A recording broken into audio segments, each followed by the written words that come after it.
Hey folks, welcome to FiddleHed Fiddle Lessons.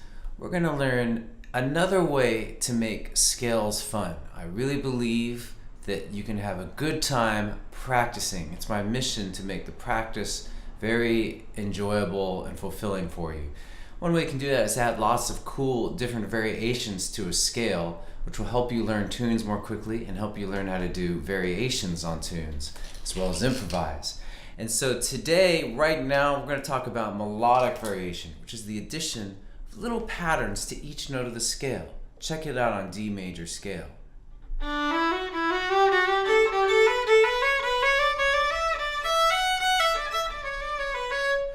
We could also do a pattern in which we skip a step. And then once we get these patterns, we can recombine them or we can add them with other forms of variation. So that's the basic idea of melodic variation. Now let's learn how to do it and how to practice it. So we're going to start with a very basic pattern. I just call it 1, 2, 3. And what it means is that on each note of the scale, we'll play that note, we'll play one higher and one higher after that. And so we're basically moving up the scale like 1, 2, 3, 1, 2, 3, 1, 2, 3. All right. So if the first, I'll just play the first repetition on a D major scale would be. It's a bit confusing because when I say the 1, 2, 3 pattern, it doesn't refer to the fingerings. It refers to steps of a scale. So anyway, going back to it, the first repetition will be D, open, 1, 2. Second repetition will be D, 1, 2, 3. Then D, 2, 3, A, and then D, 3, A, 1. All right. I'm going to now put those 4 steps together very slowly.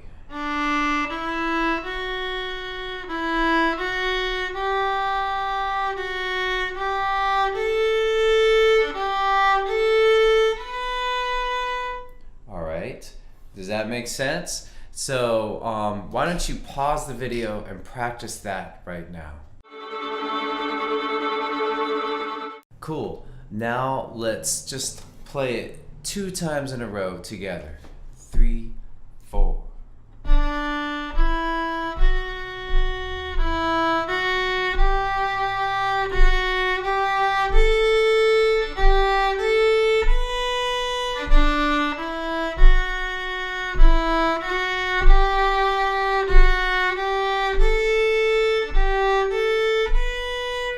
Cool, so that's short, short, long, short, short, long. And that's a good beginner way to get into this pattern. And once you kind of have done it a few times, another way you could do it that has a little more flow is to do short, short, short. So that would sound like.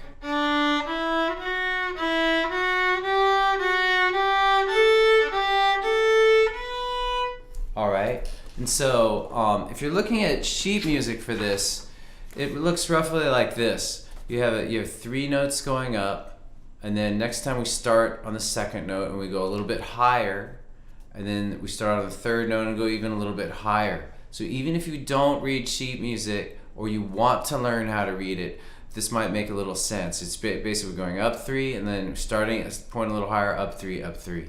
Okay? So the good news is, if you got that down, then the next 4 steps of the scale are going to be easy because it's the same exact fingering, but we start on A.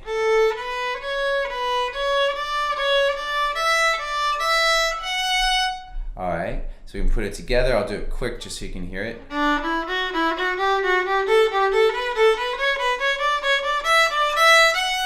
Okay, and then when we go down, we could use the same pattern going down.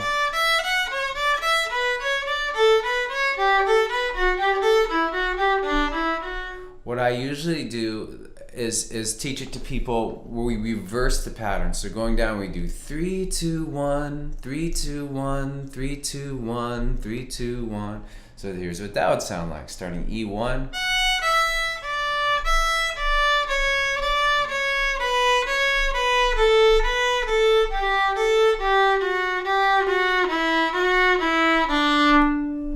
gonna put tabs and sheet music for this on FiddleHed.com, as well as a lot of play-along tracks. And then once you get this pattern, it's a 3-note pattern, right? You can easily create new melodic patterns, and this kind of process is great for learning how to do variation and improvise and even compose. So what we could do, we could make it a 4-note pattern by going 1, 2, 3, 3, 1, 2, 3, 3, playing the last note twice. So we got.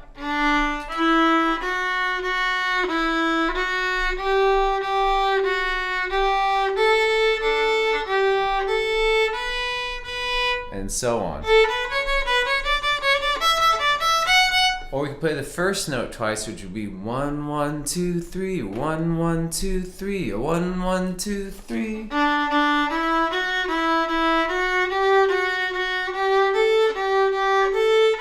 I'll give you one more. We could do a 6-note pattern of going up and down on each note. 1, 2, 3, 3, 2, 1 would be your first step. Then the next step, 1, 2, 3, 3, 2, 1. So let's check that out.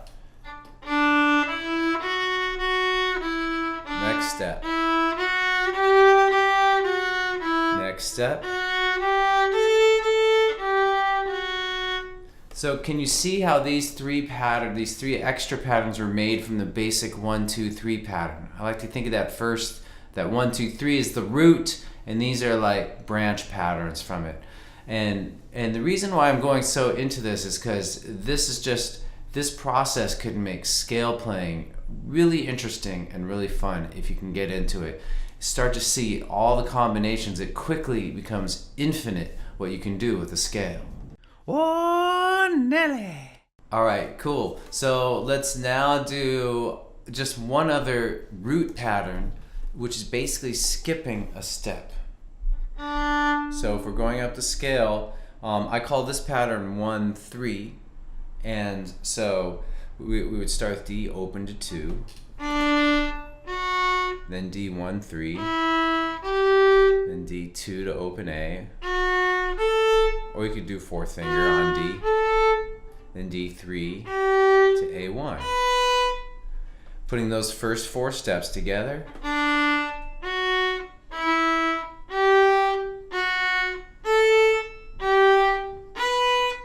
For those of you keeping score at home, that is music theory and people who read, those are thirds. It's alternating, it's major and minor thirds, all right? But I think the easiest way to remember it, most intuitive, is that you're skipping a step on the scale. And then the next 4 steps, again, are gonna be easy. Same thing with starting on A. And then on the way down, we would reverse it as well. You don't have to, but reversing it sounds nice. So E1 to A3, open E to A2, A3 to A1, A2 to open A. And those first 4 steps.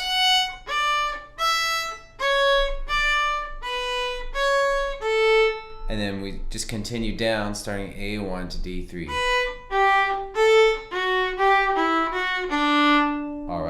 And so that's the 1, 3 variation, okay?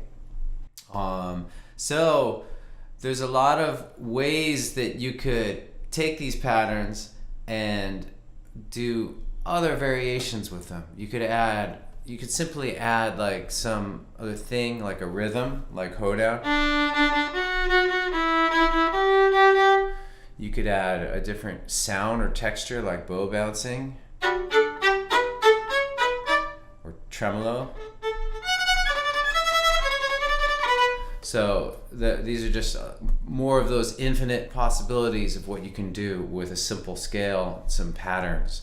All right, these patterns also come up all the time in tunes. All right, you'll start to see them. For instance, if we do the 1, 2, 3 pattern on a G major pentatonic. The first few steps, you'll start to hear orchestra jig. If I go back to just the pure scale, now with Kesh jig, Can you hear that connection? It's very important. I should use a different word. It's very good to hear that connection. It'll make you want to do scales, and it'll make them seem like music. You want them to sound like music. I mean, there's a certain amount of work, technique stuff you got to pay attention to, but there are also little pieces of music that can be enjoyed. All right? And so, speaking of which, you can do patterns on any scale you're working on. So if you're doing a Dorian scale, or a klezmer scale, pentatonic, I'm doing 1, 2, 3 on all these scales, all right? Or triads even. Triads are just 3-note scales.